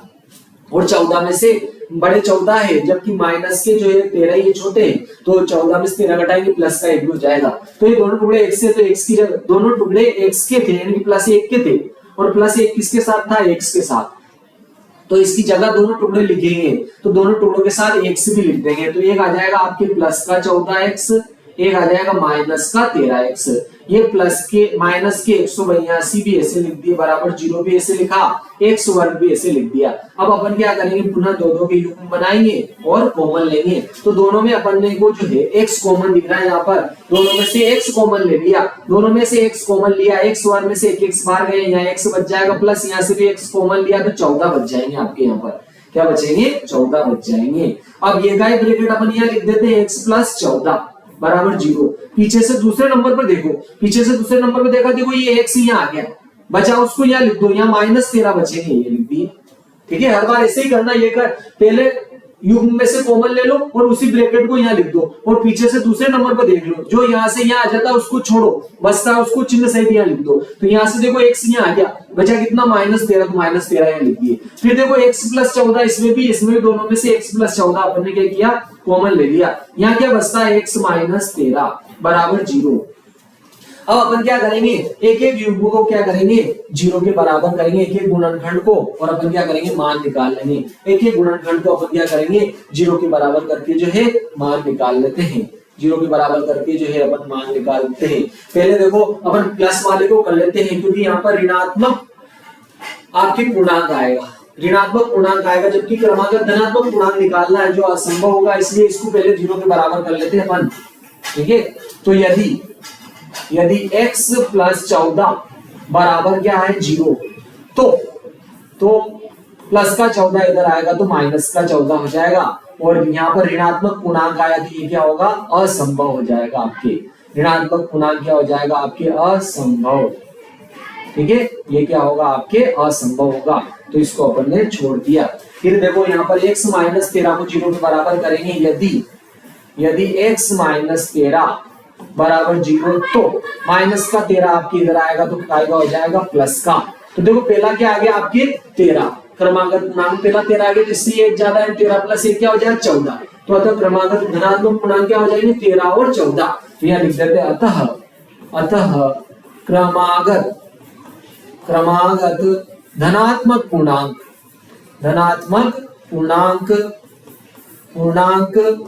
क्रमशः 13 तथा 14 होंगे। 13 तथा 14 होंगे। बहुत ही महत्वपूर्ण सवाल था आपके ये आपके जो है 20वें का अथवा वाला था, ये आपके हो गया। आप स्क्रीनशॉट ले सकते हो, वीडियो को रोक के भी ले सकते हो। बीच बीच में जो है वीडियो को आप लाइक और शेयर भी करते रहें और सब्सक्राइब भी करें, ताकि अगले आने वाले वीडियो जो है वो आपको मिलते रहे। ठीक है, अगला देखते हैं अपन। ठीक है, अगला देखो, इसके बाद जो है ये यहाँ पर 20वें का अथवा अपन हल कर चुके हैं। इसके बाद में 21वां आता है आपकी 21वां सवाल। देखो क्या कह रहा है कि एक पेडस्टल के शिखर पर, ठीक है सवाल देखो आप, एक पेडस्टल के शिखर पर एक 2 मीटर ऊंची मूर्ति लगी है। ठीक है, मूर्ति रखने का जो स्थान होता है, चौराहे वगैरह पर जो है मूर्ति रखी हुई देखते हैं अपन, तो मूर्ति रखने का जो स्थान होता है उसे पेडस्टल कहते हैं। तो वो क्या कह रहा है कि पेडस्टल के शिखर पर 2 मीटर ऊंची मूर्ति लगी है। भूमि के एक बिंदु से मूर्ति के शिखर का उन्नयन कोण जो है वो बोल रहा है 60 डिग्री है। ठीक है, भूमि के एक बिंदु से मूर्ति के शिखर का उन्नयन कोण 60 डिग्री है, और उसी बिंदु से पेडस्टल के शिखर का उन्नयन कोण 45 डिग्री है। तो बोल रहा है पेडस्टल की ऊंचाई ज्ञात कीजिए, और √3 का मान दिया इसने 1.732। तो चलो अपन जो है ज्ञात करते हैं अब इसको। ठीक है, अब अपन जो है इसको ज्ञात करते हैं। ठीक है, चलो देखते हैं अपन इसको। एक पेडस्टल अपन ने मान लिया है कि ये पेडस्टल है आपके। ठीक है, ये अपन पेडस्टल बना दिया यहाँ पर, ये इस प्रकार से अपन ने पेडस्टल बना दिया, मान लिया इसने अपन ने पेडस्टल है। ठीक है, तो एक पेडस्टल के शिखर पर एक 2 मीटर ऊंची मूर्ति रखी गई। मान लिया जाए कि यह मूर्ति है, और इस मूर्ति की जो ऊंचाई है यह आपकी मूर्ति है। ठीक है, ये मूर्ति है, इसकी ऊंचाई 2 मीटर दे रहा हो, 2 मीटर है। और वो बोल रहा है ये भूमि है आपके, यहाँ पर ये भूमि है और भूमि में यहाँ पर जो है एक बिंदु है, इस बिंदु से वो बोल रहा है भूमि के एक बिंदु से मूर्ति के शिखर का उन्नयन कोण जो है आपके, मूर्ति के जो शिखर का उन्नयन कोण है आपसे इस बिंदु से ये मूर्ति के शिखर का जो उन्नयन कोण है वो बोल रहा है 60 डिग्री है। मूर्ति के शिखर का उन्नयन कोण कितना दे रहा हो, 60 डिग्री है। यहाँ से ये जो कोण है उन्नयन कोण, देखो क्षैतिज रेखा से ऊपर देखने पर दृष्टि रेखा तथा वस्तु को मिलाने वाली रेखा द्वारा क्षैतिज रेखा के साथ बनाया गया कोण उन्नयन कोण कहलाता है। तो ये उन्नयन कोण दिया इसने 60 डिग्री है। जबकि वो क्या कह रहा है, पेडस्टल के शिखर का उन्नयन कोण इस बिंदु से आपके पेडस्टल के शिखर का जो उन्नयन कोण है इस बिंदु से, ये पेडस्टल है, मूर्ति रखने का स्थान ये पेडस्टल है, इस पेडस्टल के शिखर का जो उन्नयन कोण है वो दे रहा है 45 डिग्री है। तो बोल रहा है पेडस्टल की ऊंचाई ज्ञात कीजिए। या आपके पेडस्टल मूर्ति रखने का स्थान जो है पेडस्टल जो है इसकी ऊंचाई अपने को जो है ज्ञात करनी है। पेडस्टल की ऊंचाई जो है अपने को क्या करनी है, ज्ञात करनी है। चलो पेडस्टल की ऊंचाई अपन मान लेते हैं, इसको ए नाम दे दिया, बी इसको नाम दे दिया। पेडस्टल की जो ऊंचाई है आपके पेडस्टल है, ये पेडस्टल मूर्ति रखने का स्थान पेडस्टल, इसकी जो ऊंचाई है वो अपन ने मान लिया जाएगी h है। पेडस्टल की जो ऊंचाई है वो अपन ने मान ली h है। ये जो पेडस्टल है इसकी जो ऊंचाई है वो अपन ने मान ली h है। ये पेडस्टल की ऊंचाई अपन ने h मान ली। माना कि पेडस्टल की ऊंचाई भी बराबर h है। माना कि पेडस्टल की ऊंचाई माना कि पेडस्टल की ऊंचाई ए बी बराबर h मीटर है। ठीक है, ए बी बराबर क्या है, h मीटर है। ए बी बराबर h मीटर है और इसको सी बी सी नाम दे दिया, जो कि मूर्ति की ऊंचाई जो है वो 2 मीटर है। ठीक है, मूर्ति की ऊंचाई BC बराबर कितनी है, 2 मीटर है। और ये अपने को याद नहीं है ना, और ना दिया है, तो इसको अपन चलो x मान लेते हैं ताकि अपने जो है सवाल में लिखने में भी सुविधाजनक रहेगा। तो इसको अपन जो है x मान लेते हैं। यहाँ से यहाँ तक ये जो है, ये जो लंबाई है इस भूमि पेडस्टल के आधार से भूमि के बिंदु की जो दूरी है ये अपन ने चित्र में ही लिख दी x, बस x सेंटीमीटर है ना, मानने की जरूरत नहीं। इसको अपन ने जो पूछा था वो मान लिया, AB बराबर h है, इसको नाम दे दिया अपन ने d। तो यहाँ पर देखो दोनों, चूंकि ये पेडस्टल भी क्या होगा आपके ऊर्ध्वाधर होगा, ये ऊर्ध्वाधर होगा, तो ये समकोण त्रिभुज होंगे दोनों। कौन सा, एक तो ये आपके BAD ये वाला त्रिभुज भी क्या होगा, समकोण त्रिभुज होगा, और CAB ये भी क्या होगा, समकोण होगा। लेकिन देखो यहाँ पर BAD ये 45 के कोण वाला त्रिभुज है, और 45 के कोण वाले में देखो लंब और आधार क्या होते हैं, बराबर। क्योंकि देखो ये वाला कोण 90 डिग्री का है, ये 45, ये भी क्या होगा, 45 होगा। तो ये दोनों भुजाएं क्या होगी, बराबर लंबाई की होगी आपकी। तो आपकी ये x है तो ये भी क्या हो जाएगी, x है। चलो अपन निकाल लेते, लेकिन क्या, तो ये 45 वाले कोण वाला जो त्रिभुज है इसको पहले ले लेंगे। कौन से में, BAD में, आपके समकोण त्रिभुज किसमें बोलो, BAD में। देखो अगर मैं यहाँ पर देखो BA में AD का भाग लगाता हूं तो देखो 90 के सामने की भुजा कभी भी नहीं बदलती है, कर्ण होती है। और जो आपको त्रिकोणमितीय अनुपातों में जो कोण का प्रयोग करोगे उसके सामने की भुजा को क्या लोगे, लंब, और बची जो आधार हो जाएगी। तो अगर आप लंब बटे आधार या आधार बटे लंब कर सकते हो ना, तो इसको पूछा है कर्ण को ना दिया, इससे कोई मतलब नहीं। तो आप लंब बटे आधार लोगे तो tan हो जाएगा, और अगर आधार बटे लंब करोगे तो उल्टा ले लो तो tan का उल्टा कोट हो जाएगा। तो यहाँ अपन लंब बटे आधार कर लेते हैं। लंब बटे आधार करेंगे अर्थात AB बटे क्या करेंगे, AD। अगर मैं AB बटे AD लेता हूँ, क्या लेता हूँ, AB बटे अपन ने क्या लिया, AD लिया, तो ये क्या हो गया आपके लंब बटे आधार। ठीक है, ये लंब बटे आधार है, AB बटे AD। AB क्या है आपके लंब है, AB लंब है, और AD क्या है, आधार है, और आधार बटे लंब आपके tan होगा। तो यहाँ पर tan थीटा लिखते हैं, तो थीटा की जगह अपन क्या लिखेंगे, 45, क्योंकि 45 के सामने का लंब लिया था। तो यहाँ पर आपके tan 45 डिग्री हो जाएगा। तो tan 45 का मान आपके कितना होता है, 1। ठीक है, क्योंकि tan 45 इक्वल टू क्या होता है, बोलो 1। त्रिकोणमिति सारणी में मान निकाल के देख सकते हैं। चलो, तो tan 45 का मान कितना होगा, 1 होगा। तो tan 45 की जगह 1 लिख दिया। और देखो AB का मान अपन पेडस्टल की ऊंचाई h मानी थी, तो यहाँ h लिख दिया, और AD का मान अपन x मान चुके हैं तो x लिख दिया। तो आपके ये वाला जो मान आया ये 1 के बराबर आ गया। tan 45 का मान 1 हो गया। तो देखो x का गुणा इधर 1 में करूंगा तो h और x क्या हो जाएंगे, बराबर आ जाएंगे, दोनों बराबर होंगे। इसलिए आप चाहो तो डायरेक्ट भी लिख सकते हो। अगर किसी त्रिभुज में, इन त्रिकोणमिति वाले सवालों में अगर 45 का कोण आता है तो लंब और आधार दोनों क्या होंगे, बराबर। डायरेक्ट भी लिख सकते हैं अपन समकोण त्रिभुज में, चूंकि कोण जो है 45 का है, कोण 45 का है, अतः लंब और आधार क्या होंगे, बराबर।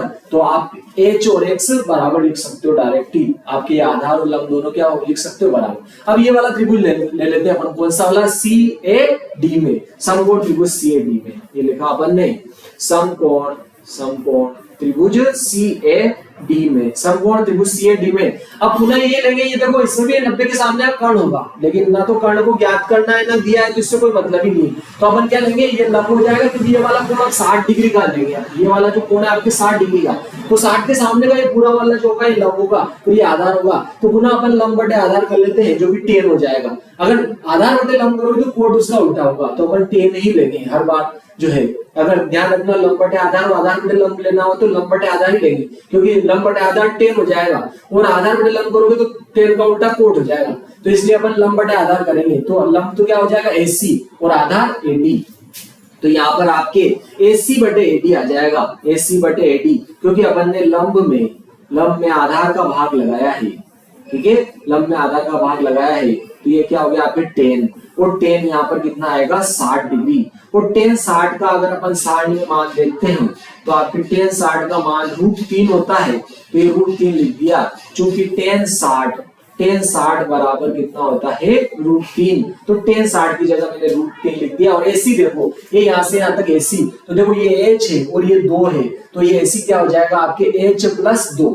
AC का मान आ जाएगा आपके H+2 हो जाएगा। और देखो AD, आपके AD का मान क्या है बोलो, x है, तो यहाँ अपन ने x लिख दिया। और देखो समीकरण x से, देखो x किसके बराबर है, h के बराबर है, तो इसकी जगह अपन पुनः क्या लिख देंगे, h लिख देंगे। समीकरण x से x का मान रखने पर समीकरण x से क्या किया, x का मान रख देंगे, तो अपन x की जगह क्या लिख देंगे, h।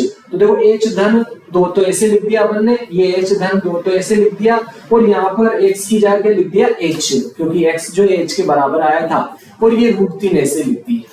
अब अपन क्या करेंगे, इसका गुणा इधर किया अपन ने, क्रॉस गुणा कर दिया, ठीक है। यहाँ पर अपन ने जो क्रॉस गुणा किया तो क्या आएगा आपके H+2 बराबर √3h हो जाएगा, ठीक है। तो अब अपन अचर राशि और चर राशि एक तरफ कर लेते हैं। तो ये 2 तो अपन ने इधर ही रख लिए, और ये √3 जो है इधर है, और ये h भी इधर है। देखो प्लस का h इधर आएगा तो माइनस का h हो जाएगा, अब मैं पूरे को इधर और इसको इधर लिख रहा हूँ, दोनों को बराबर के इधर से इधर लिखेंगे तो चिन्ह बदलेंगे, ध्यान रखना है ना। तो दोनों में से अपन h कॉमन भी ले लेते हैं। यहाँ से दोनों में से h कॉमन लेंगे ना, तो यहाँ तो कितना बचेगा बोलो, √3, और यहाँ बचेगा -1। ये दोनों में से √3 अपन ने क्या किया, सॉरी h जो है अपन ने क्या किया, कॉमन ले लिया। यहाँ भी क्या था बोलो, h था, यहाँ भी h था, दोनों में से अपन ने क्या लिया, कॉमन, h कॉमन ले लिया। ये h कॉमन ले लिया, दोनों में से h कॉमन ले लिया, इन दोनों में से यहाँ √3 बचेगा, माइनस यहाँ क्या बचेगा, h, इधर 2 बचे। तो ये देखो √3 ऋण 1 इधर आएगा तो इसके बटे में आ जाएगा, आपके √3 ऋण 1 जो है 2 के बटे में आ जाएगा आपके यहाँ पर जो है। तो h बराबर क्या आएगा, h बराबर निकालेंगे तो ये इसके बटे में आ जाएगा, 2 के बटे में क्या आएगा बोलो, √3 ऋण 1 आ जाएगा, ठीक है। तो यहाँ पर अब अपन जो है हर का परिमेयकरण करेंगे, √3 ऋण 1 था, तो देखो जब हर द्विपदी हो, 2 पद वाली हो, तो बीच का चिन्ह बदलकर गुणा भाग कर दो। तो √3 ऋण 1 था, तो अपन ने क्या किया, √3 धन 1 से गुणा भी कर दिया और भाग भी कर दिया। तो देखो यहाँ पर अब आपके जो है a-b और a+b वाली सर्व समीकरण लग जाएगी, और ये क्या होती है बोलो, a वर्ग ऋण b वर्ग, यानी कि क्या देखो a की जगह √3 आ रहा है और b की जगह 1, तो यहाँ √3 लिखेंगे, यहाँ क्या लिखेंगे 1, तो यहाँ √3 का वर्ग, यहाँ 1 का वर्ग हो जाएगा।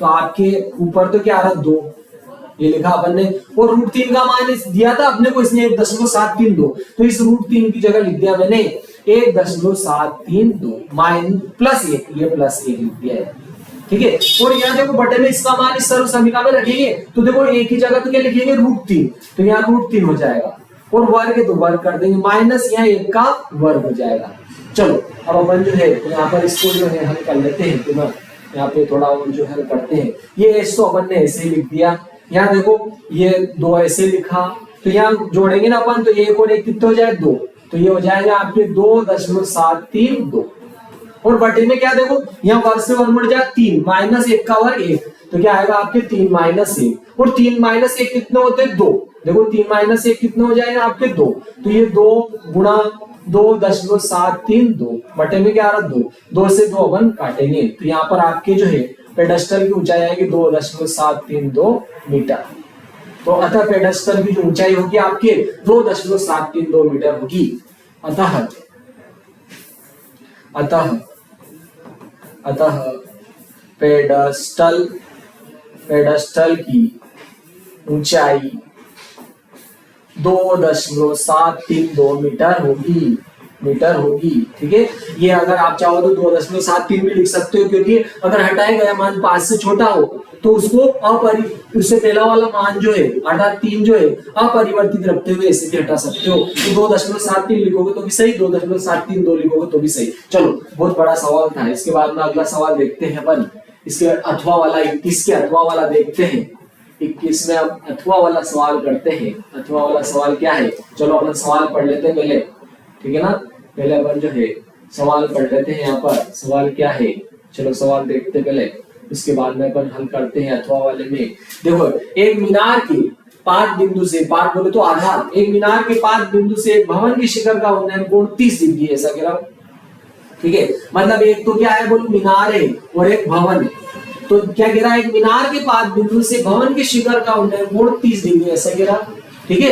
क्या एक तो मीनार है और एक आपके भवन, एक मीनार के पाद बिंदु से, मान लो ये मीनार है आपके, यहाँ पर एक तो मीनार है आपके और एक क्या है आपके भवन, ठीक है। एक तो मीनार है और एक भवन है।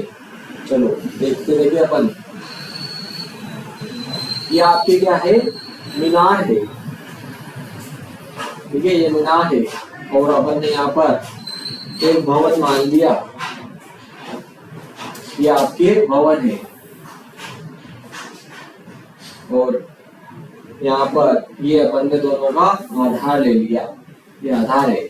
क्या कह रहा हो देखते चेक करते हैं क्या है सवाल, देखो एक मीनार के पाद बिंदु से भवन के शिखर का उन्नयन कोण 30 डिग्री है। ये आपके क्या है मीनार, ये आपके मीनार है और ये आपके भवन है, ये आपके भवन है। वो क्या कह रहा है कि मीनार के पाद बिंदु से भवन के शिखर का उन्नयन कोण 30 डिग्री है, ठीक है। तो ये आपके ये मीनार का पाद बिंदु हो गया, इससे भवन के शिखर का जो उन्नयन कोण दे रहा वो 30 डिग्री है ऐसा कहा उसने। ये जो कोण है ये 30 डिग्री दिया इसने, और फिर क्या कहा, और भवन के पाद बिंदु से मीनार के शिखर का उन्नयन कोण जो है वो आपके 60 डिग्री दे रहा है वो, ठीक है। इस भवन के पाद बिंदु से मीनार के शिखर का जो उन्नयन कोण है वो दिया इसने 60 डिग्री है ऐसा कह रहा हूं, 60 डिग्री है, 60 डिग्री ऐसा कह रहा हूं, ठीक है। यानी क्या कहा उसने, मीनार के पाद बिंदु से भवन के शिखर का उन्नयन कोण 30 डिग्री है और भवन के पाद बिंदु से मीनार के शिखर का जो उन्नयन कोण 60 डिग्री है। तो वो क्या कह रहा है कि यदि मीनार की ऊंचाई, मीनार 45 मीटर ऊंची हो तो भवन की ऊंचाई ज्ञात कीजिए। आपकी मीनार की ऊंचाई की दे दी इसने, ये जो मीनार है ये आपके 45 मीटर ऊंची है, ठीक है। तो भवन की ऊंचाई पूछ रहा है। चलो अब सवाल हल करते हैं अपन, सवाल हल करते हैं अपन, जो देखो यहाँ पर, ठीक है ना। तो क्या कहा उसने, ये तो आपके क्या है मीनार है, ये आपके मीनार है और ये आपके क्या है भवन है, ये भवन है और ये क्या है मीनार है। क्या कहा उसने, मीनार के पाद बिंदु से भवन के शिखर का उन्नयन कोण जो है 30 डिग्री है और भवन के पाद बिंदु से मीनार के शिखर का उन्नयन कोण 60 डिग्री है। यदि वो बोल रहा है कि मीनार जो है 45 मीटर ऊंची है तो वो बोल रहा है भवन की ऊंचाई ज्ञात कीजिए। तो चूंकि आप लोग भवन की ऊंचाई पूछी है, जो भी पूछा जाता है अपन मान लेते हैं। तो मान लिया अपन ने भवन की जो ऊंचाई है वो h मीटर है, इसको अपन ने चलो नाम दे दिया ab, ठीक है। और इसको नाम दे दिया अपन ने pq, इसको ये भी नाम दे दिया, इसको अपन ने pq नाम दे दिया। चलो अपन ने मान लिया, जो अपन अपने को पूछा जाता है वो मानते हैं, तो अपन ने मान लिया, माना कि अपन ने लिख दिया, ठीक है। इसको जो थोड़ा और ऊपर कर लेते हैं, इसको अपन जो है चित्र को जो है थोड़ा ऊपर कर लेते साइड में, ताकि अपने जो है यहाँ पे लिखने में सुविधा रहेगी। चलो देखते देखिए, इसको यहाँ लिख दिया अपन ने, चलो देखो, अपन ने मान लिया, माना कि भवन की ऊंचाई एबी बराबर h मीटर है। ये अपन ने मान लिया, माना कि भवन की ऊंचाई, माना कि भवन की ऊंचाई, माना कि भवन की ऊंचाई एबी बराबर क्या मान लिया, h मीटर है। अपन ने जो भवन की ऊंचाई है वो h मीटर मान ली, ठीक है। भवन की ऊंचाई h मीटर मान ली, ये जो भवन है इसकी ऊंचाई h मीटर है, और PQ का मान तो इसने 45 मीटर दिया रखा है, ये ना तो दिया है ना पूछा है, तो अपन यहाँ पर इसको x से ले लेते हैं। AP का जो मान है x है, तो अपन पहले क्या करें, देखो इस त्रिभुज को ले लेते हैं और x का मान निकाल लो, फिर इस त्रिभुज को लेकर अपन इससे इसको निकाल लेंगे। तो पहले वाला त्रिभुज ले लेते हैं APQ में, समकोण त्रिभुज APQ में, ये लिखा अपन ने समकोण त्रिभुज APQ में, ठीक है। देखो ये वाला पूरा कोण 90 का रहेगा, तो 90 के सामने का ये तो कर्ण हो जाएगा आपके कौन सा, AQ, ठीक है। लेकिन कर्ण ना तो दिया है ना पूछा है, कोई मतलब नहीं, इसको छोड़ो आप। देखो ये 60 का कोण रहेगा इस बड़े वाले त्रिभुज में, तो 60 के सामने का ये जो आपके मीनार की ऊंचाई है ये क्या हो जाएगी, लंब, और नीचे वाला ये क्या हो जाएगा, आधार। तो पुनः देखो आपके लंब बटे आधार ही आ रहा, आधार बटे लंब भी लोगे, लेकिन आधार बटे लंब कोट हो जाएगा, तो अपन लंब बटे आधार ही लेंगे। लंब बटे आधार क्या हो जाएगा, 10, यानी PQ बटे क्या हो जाएगा, AP। अपन ने क्या लिया बोलो, PQ बटे AP ले लिया, अर्थात अपन ने क्या किया, लंब बटे आधार लिया। लंब बटे आधार आपके क्या होगा, 10, और इसमें 60 डिग्री हो जाएगा, ठीक है, क्योंकि आपने 60 के सामने का लंब लिया था, जो कोण त्रिभुज में आ रहा है इसमें 60 आ रहा है, 60 लेंगे, ये लंब हो जाए, लंब बटे आधार क्या हो जाएगा, 10, 60 हो जाएगा। और देखो PQ का मान जो कि मीनार की ऊंचाई है, और ये 45 दे रखी है, और AP का मान ना तो पूछा है ना पूछा नहीं था इसने, लेकिन इसमें अपने को आवश्यकता होगी तो इसको x माना था, x से लिख दिया अपन ने, चित्र में ही माना था, या लिखने की कोई जरूरत नहीं इसमें, तो AP की जगह x से लिख दिया। और tan 60 का मान आपके √3 होता है, तो ये लिख देते, चूंकि tan 60 जो है, tan 60 डिग्री का मान आपके √3 होता है, और tan 30 का 1/√3 होता है, लेकिन उससे क्या लेना देना अपने को, tan 60 का मान चाहिए था, √3 लिख दिया। तो यहां से देखो अगर x निकालेंगे तो अपन x का गुणा इधर, √3 का गुणा इधर कर देते, तो ये 45 के बटे में √3 आ जाएंगे, क्योंकि अपन ने क्रॉस गुणा कर दिया, ये x नहीं आ जाएगा। और मैं क्या कर रहा हूं, यहाँ पर हर का परिमेयकरण कर रहा हूं, तो √3 से ही मैंने गुणा भाग कर दिया, √3 से ही मैंने क्या किया, गुणा भाग कर दिया। हर का परिमेयकरण करने के लिए यहाँ पर √3 से क्या कर दिया, गुणा भाग। तो यहाँ पर देखो आपके x बराबर क्या आएगा, ये 45 √3, ये 45 √3, और नीचे देखो √3 में √3 का गुणा करें तो कितना हो जाएगा, 3, ठीक है। √3 में √3 का गुणा करेंगे तो कितना हो जाएगा, 3, तो यहाँ 3 लिख दिया, 3 से इसको काटा, 3 का 3 5 15, तो आपके x का मान कितना है, 15√3 मीटर। आपके x का मान आ गया आपके 15√3 मीटर, ये x का मान आ गया। अब अपन ये वाला त्रिभुज ले लेते हैं, कौन सा, BAP में, समकोण त्रिभुज आपके जो है कौन सा लिया, समकोण त्रिभुज BAP ले लिया, समकोण त्रिभुज BAP में, समकोण त्रिभुज BAP ले लिया अपन ने। समकोण त्रिभुज BAP में देखो अब ये 30 के सामने का ये भवन की ऊंचाई जो है ये आपके क्या हो जाएगा, लंब, और ये 90 के सामने का कर्ण है, बचा जो आधार, तो वही लंब बटे आधार कर लेंगे, इसमें tan 30 होगा, लेकिन क्या होगा इसमें, 30, tan 30 हो जाएगा, ये tan 30 हो जाएगा, लंब बटे आधार, ठीक है, लंब बटे आधार। तो इसमें लंब तो क्या हो गया, AP, और आधार AP हो जाएगा, क्या होगा, AB बटे क्या होगा आपके AP, लंब बटे आधार 10 होता है, इसमें 30 का गुणा 30 लिख दिया, tan 30 हो जाएगा। और tan 30 का मान 1/√3 होता है, tan 30 का मान जो है आपके, ठीक है, tan 30 का जो मान होता है ये 1/√3 होता है, तो 1/√3 लिख देंगे यहाँ पर, ये यहाँ पर 1/√3 लिख दिया। और AP का मान भवन की ऊंचाई जो कि पूछी गई है, और h मानी थी अपन ने, लिख रखा है, तो भवन की ऊंचाई जो है आपके h मीटर है, तो h लिख दिया। और AP का मान क्या है, x, ये x लिख दिया। और देखो x का मान अपन निकाल चुके हैं, कितना है, 15√3 मीटर, तो अपन x की जगह मान रख देते हैं, इसको समीकरण 1 लिख देते हैं। समीकरण 1 से x का मान रखने पर ये लिख दिया अपन ने यहाँ पर, समीकरण 1 से x का मान रखने पर समीकरण 1 से x का मान रखेंगे, ये जैसे लिख दिया, x का मान कितना आया था, 15√3 मीटर, तो ये लिख दिया 15√3 बराबर क्या है बोलो, यहाँ पर देखो 1/√3, ये x की जगह अपन ने 15√3 लिख दिया, ये जैसे लिखा और बराबर 1/√3 भी ऐसे लिख दिया। अब इसका गुना इधर हो जाएगा तो आपके एच बराबर आएगा, इसका गुना इसमें करेंगे तो 15√3 बटे में क्या आ रहा है √3। यहाँ देखो √3 से √3 कट जाएगा, आपके क्या होगा √3 से √3 जो है ये √3 है, इस √3 से √3 कट जाएंगे तो क्या आएगा एच का जो मान आएगा आपके 15 मीटर आ जाएगा। और एच क्या मानी थी अपन ने भवन की ऊंचाई, तो आपके भवन की ऊंचाई क्या आ गई, अतः भवन की ऊंचाई, अतः भवन की ऊंचाई, भवन की जो ऊंचाई होगी, भवन की ऊंचाई एच बराबर कितनी होगी 15 मीटर, 15 मीटर होगी, 15 मीटर होगी, 15 मीटर होगी। ठीक है, ये आ गया आपके हल। ठीक है, आप जो इसमें स्क्रीनशॉट ले सकते हो। अगला वाला सवाल देखते हैं अपन। ठीक है, अगला वाला सवाल आ रहा है आपके, अगला सवाल देखते हैं अपन। इसमें जो है इसके बाद में 22वें नंबर का सवाल आता है, इसके बाद में चार सवाल और बचते हैं अपने पास में ना, 4 सवाल और बचते हैं, 23 सवाल है टोटल, क्योंकि प्रत्येक के अथवा में भी आ रहा है, अथवा वाले भी हल कर रहे हैं अपन। तो यहाँ पे देखो ये वाला सवाल 22वें नंबर का जो सवाल है ये आपके सवाल है। ठीक है, ये 22वें नंबर का सवाल है आपके।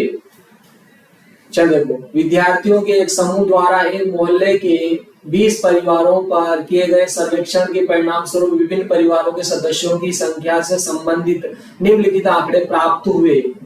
ठीक है, तो ये तो माप दे रखी है, निम्नलिखित आंकड़े प्राप्त हुए 1 से 3, 3 से 5, 5 से 7, 7 से 9, 9 से 11। ठीक है, और परिवारों की संख्या क्या आ रही 7, 8, 3, 2 और 1। तो वो क्या कह रहा है बहुलक ज्ञात कीजिए। ठीक है, क्या कह रहा है वो बहुलक ज्ञात कीजिए। तो देखो परिवार की माप, ठीक है, इसमें आपके परिवार की माप जो है, ठीक है, परिवार की जो माप दे रखी,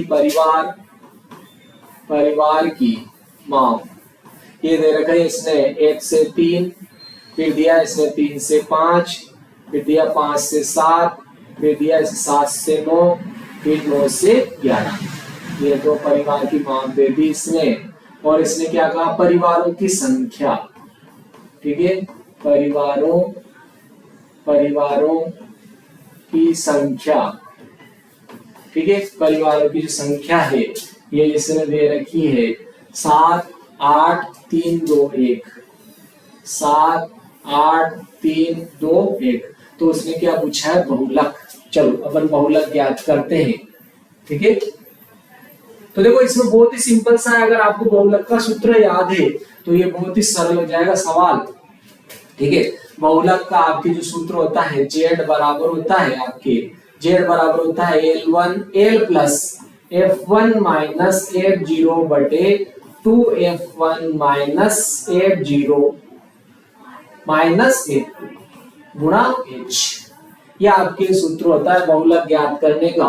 बहुलक ज्ञात करने का अगर आपको सूत्र याद है तो बहुत ही सरल हो जाएगा आपके।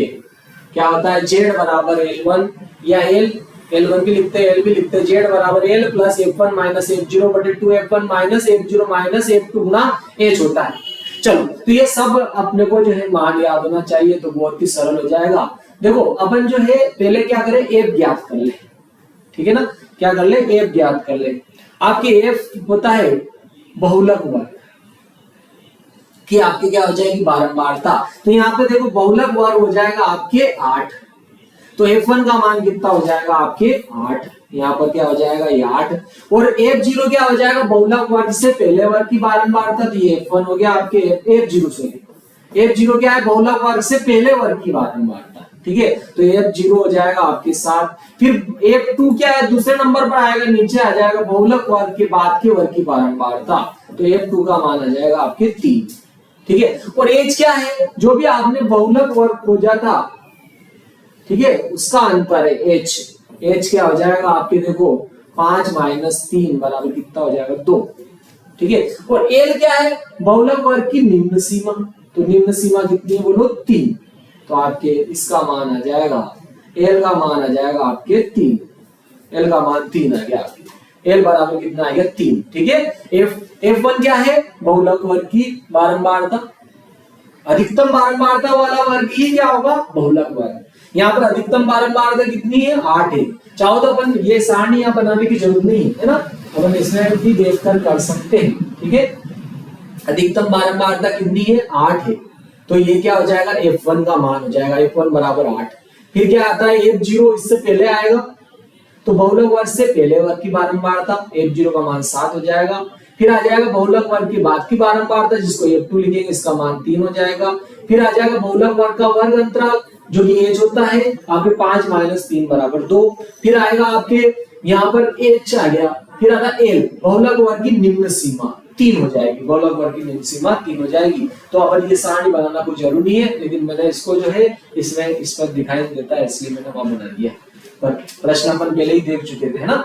तो चलो अपन इसमें जो मान रखते हैं, तो बहुलक आ जाएगा जेड बराबर एल का मान अपन ने निकाला था, एल का मान 3 है, बहुलक वर्ग की निम्न सीमा थी 3 लिख दी, प्लस F1 का मान जो है बहुलक वर्ग की बारंबारता 8 थी, माइनस F0 क्या है, बहुलक वर्ग से पहले वर्ग की बारंबारता जो कि 7 थी, बटे क्या हो जाएगा 2 गुना F1 का मान अभी हाल निकाला था अपन ने 8, माइनस F0 का मान भी निकाल चुके वैसे 7, इसमें भी लिख रखा अपन ने 7, फिर माइनस F2 का मान जो है आपके 3 है, तो 3 लिख दिया यहाँ पर, बहुलक वर्ग के बाद की वर्ग की बारंबारता इंटू H, बहुलक वर्ग का वर्ग अंतराल जो कि 2 था, ये 2 लिखा।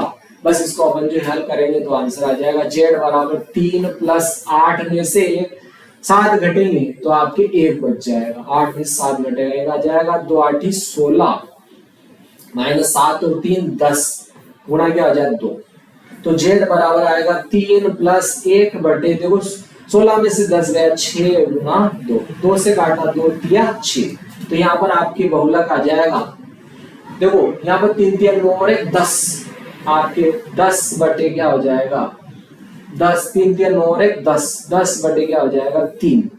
ठीक है, क्या आ जाएगा 10 बटे 3, यानी कि आपके Z बराबर क्या आएगा 3 3 9 3 3 9 3.3 के समथिंग आ जाएगा, आपके बहुलक जो रहेगा 3.3 आ जाएगा, ये आपके इसमें बहुलक आया। चलो आगे हल करते हैं। ठीक है, ये आपके आंसर आ गया। अगला सवाल देखते हैं।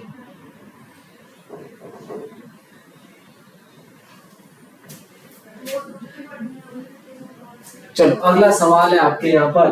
ठीक है, अपन ने क्या किया, 10 में 3 का भाग लगा दिया, 3 तिया 9, 1 बचा, 10 में लगाया 0, फिर 3 तिया 9, फिर 1 बचेगा 0, फिर 3 तिया 3.3 3.3 आते जाएंगे, 3.3 आपकी क्या आ जाएगा बहुलक। अगला सवाल देखते हैं अपन। अगला सवाल क्या है आपके, ठीक है, इसके अथवा वाला सवाल है अगला, देखो ये है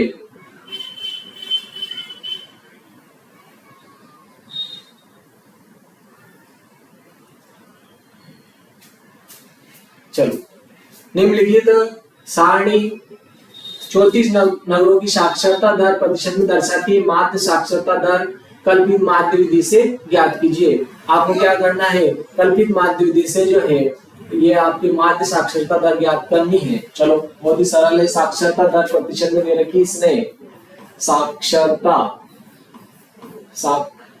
दर, ठीक है, साक्षरता दर दे रखी है इसने, ये लिखा अपन ने साक्षरता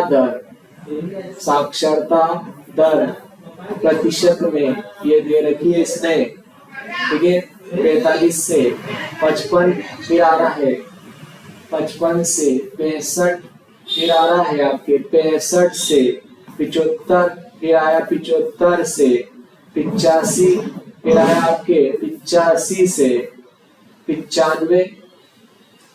ठीक है, और यहाँ दिया है आपके नगरों की संख्या। ठीक है, नगरों की संख्या, तो नगरों की संख्या में दे रखे 3, फिर आया 10, 11, फिर आया 8, फिर 2। चलो अपन हल करते हैं इसको। अपने को क्या करना है, कल्पित माध्य विधि से माध्य साक्षरता दर ज्ञात करनी है। तो चलो माध्य ही ज्ञात करना है, माध्य साक्षरता दर लिखे। ठीक है, माध्य ही ज्ञात करना है कल्पित माध्य विधि से। तो देखो इसको तो अपन क्या लिखते हैं, बोलो FI। ठीक है, और यहाँ आ जाएगा आपके XI। XI क्या होता है, इन दोनों के मध्य का बिंदु। वैसे क्या होता है L1 प्लस L2/2, मतलब दोनों को जोड़कर 2 का भाग लगा दो आप। ठीक है, दोनों को जोड़कर क्या करना है 2 का भाग, तो 5 और 5 10 की 0 हो जाएगा, और फिर एक हासिल का तो यहाँ 5 और 5 ये भी 10 हो जाए 100। 100 में 2 का भाग लगाओ तो कितना आ जाएगा यार आपके 50। ठीक है, फिर यहाँ देखो 5 और 5 10 की 0 हासिल है, 6 6 12 हो जाएगा, इसका आधा है कितना हो गया आपके 60, ये हो जाएगा आपके 60। देखो अब अंतर देख लो, क्योंकि ये अंतर समान है, ये भी अंतर समान है होगा, तो इससे ये 10 ज्यादा है, इससे फिर ये 10 ज्यादा हो जाएगा, इससे फिर ये आपके क्या हो जाएगा 10 ज्यादा हो जाएगा, इससे फिर ये आपके 10 ज्यादा हो जाएगा, तो ये आपके xi आ गया। ठीक है, ये आपके क्या आ गया आपके xi आ गया। फिर ये आता है di आएगा, आपके क्या आएगा di, तो होता है xi माइनस a। ठीक है, ये आ जाएगा आपके di, xi माइनस a होता है di। ठीक है, क्या होता है ये मैं समझाता हूं। ठीक है, ए क्या है स्वेच्छ अचर, इन स्वेच्छा से माना गया अचर, स्वेच्छ अचर, तो वैसे इसको बीच वाले ही मानते हैं। ठीक है, स्वेच्छ अचर, स्वेच्छा से माना गया अचर। ठीक है, इसको स्मॉल ए भी मान सकते हो, कैपिटल ए भी मान सकते हो, उससे कोई फर्क नहीं पड़ेगा आपके। ठीक है ना, स्वेच्छ अचर, स्वेच्छा से माना गया अचर जो है वो आपके जो है ये है आपके ए। ठीक है, तो इसको स्मॉल ए ज्यादा मानते हैं, तो फिर स्मॉल ए मान लेते हैं इसको xi माइनस ए, ये क्या होगा आपके di। मतलब क्या करना है xi में से a घटा घटा के लिखना है, और a क्या है बोलो 70, मतलब इसमें से आपको 70 घटा घटा के लिखना है xi माइनस ए। ठीक है ना, यानी कि इसमें से 70 घटा घटा के लिखना है, तो देखो यहाँ 70 में से 70 घटेगा तो क्या होगा 0, यहाँ 80 में से 70 घटा, 80 में 70 घटेगा 10 बच जाएगा। फिर यहाँ देखो यहाँ भी 90 में से 70 घटाओगे तो कितना हो जाएगा 20, यानी कि 0 10 20 हो गया, ऊपर माइनस में चला जाएगा, क्योंकि 60 में से 70 घटाएंगे ना तो आ जाएगा -10, यहाँ आ जाएगा आपके -20। ठीक है, -10 और -20 आ जाएगा। चलो अब यहाँ आएगा आपके, ठीक है ना, यहाँ आएगा fi और di का गुणनफल, मतलब इन दोनों कॉलम का जो है गुणा आएगा, इन दोनों कॉलम का गुणा यहाँ पर आएगा आपके, इन दोनों का देखो धन ऋण ऋण और 20 दिया कितना हो जाएगा 60, यहाँ हो जाएगा 10 गुणा 10 यानी कितना हो जाएगा 100, और देखो यहाँ 0 का गुणा करेंगे तो क्या आ जाएगा 0, यहाँ गुणा करेंगे तो आपके 8 धाम 80 हो जाएगा, और यहाँ गुणा करें 20 गुना 40। तो अब यहाँ देखो इन दोनों धन वाले को जोड़ेंगे तो 8 4 12 120 हो रहे, और ये दोनों ऋण वाले कितने हो रहे आपके 70 हो गए, 70 हो गए। ठीक है, ये क्या हो गया आपके ऋण 70 हो गया आपके। ये 100 थे ना, 10 में 10 का गुणा किया तो 100 हुआ था। ठीक है, ये अपन ने गड़बड़ कर दी यहाँ पर, चलो डबल लिख देते इसको, तो ये कितने हो जाएंगे आपके माइनस के 160 हो जाएंगे जोड़ेंगे तो देखो यहाँ पर इन सबका जोड़िया आएगा सिग्मा fi इंटू di।